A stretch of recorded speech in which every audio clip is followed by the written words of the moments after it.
sweet story by Hans Christian Andersen. It explains what it is that grasshoppers sing about, and it's about 3 animals who took part in a contest. It's called the leapfrog.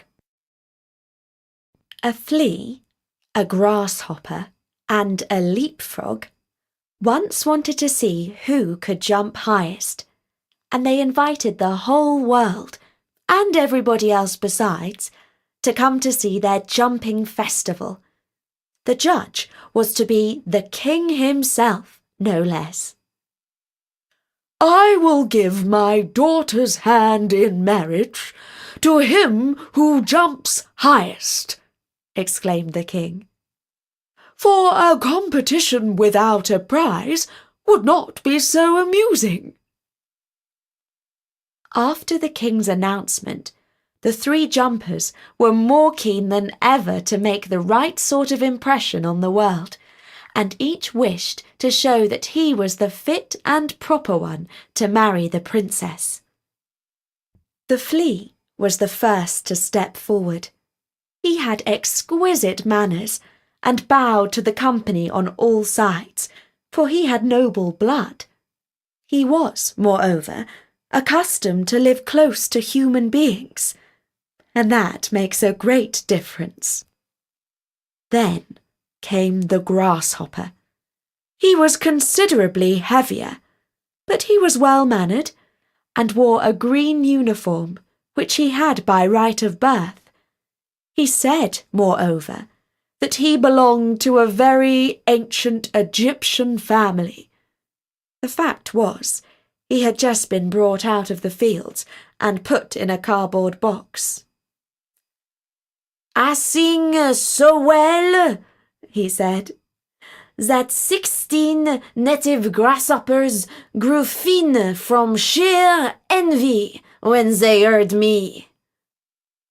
And that is how the flea and the grasshopper introduced themselves, and thought that they were quite good enough to marry a princess. The leapfrog said nothing, but because he said nothing, people thought he was all the cleverer. And when the house dog snuffed at him with his nose, he decided the leapfrog was of good family.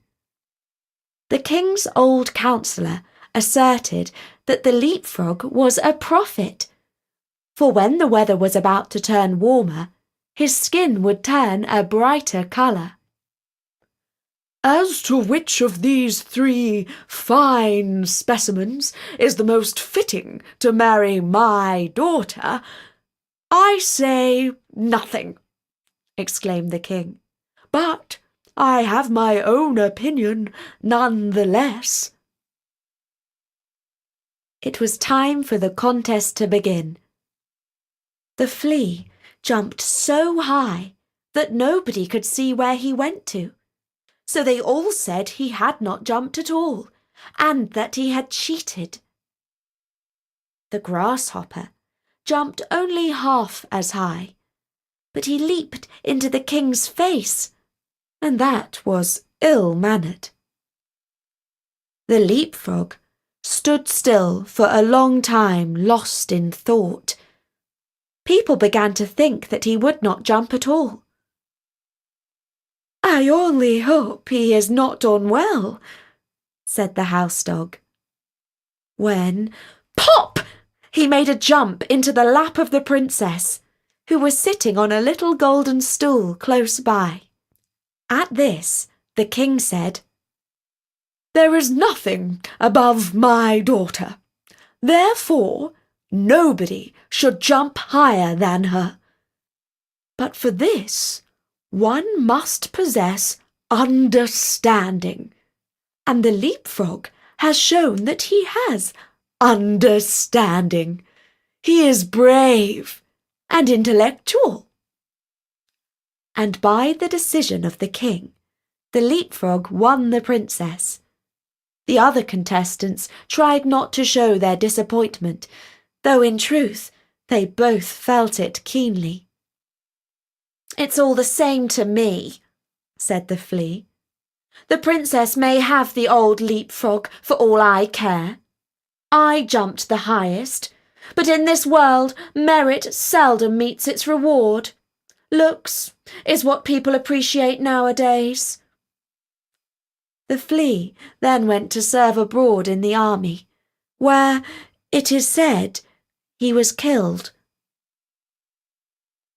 The grasshopper sat on a green bank and reflected on worldly things, and he said too, Yes, looks are everything.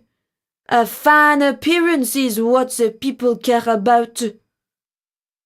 and then he began chirping his peculiar melancholy song, from which we have taken this story, and which may, very possibly, be all untrue.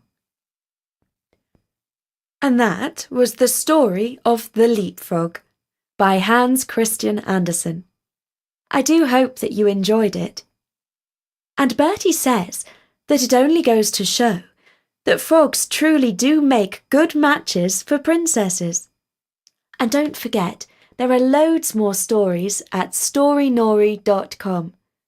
I'll be back with another one soon. For now, from me, Elizabeth, goodbye.